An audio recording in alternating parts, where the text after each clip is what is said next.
Let me show you how to reset Citrix Workspace or Citrix Receiver on your Windows 10 or Windows 11 device. So let's say you use Citrix Receiver or Citrix Workspace to connect to your Citrix server of your company.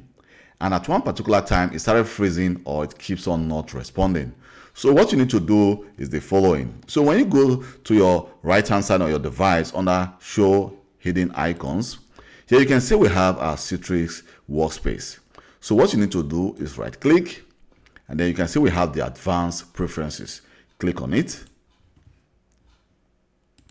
So when the Advanced Preferences opens, what you need to do is the following. You can see we have different options here, but what we need to do is to just click on Reset Citrix Workspace. So when you click Reset Citrix Workspace, it's going to ask you, are you sure you want to reset Citrix Workspace?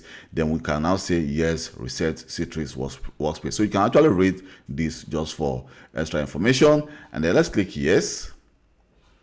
So it will actually try to reset your profile on your Windows device. You can see it says Citrix Workspace is reset to the default settings. So you now click OK, and then I will actually advise you to restart your Windows 10 or Windows 11 device, and then you can now try again. So I've actually been doing this on my workplace for a very long time, and it actually helps.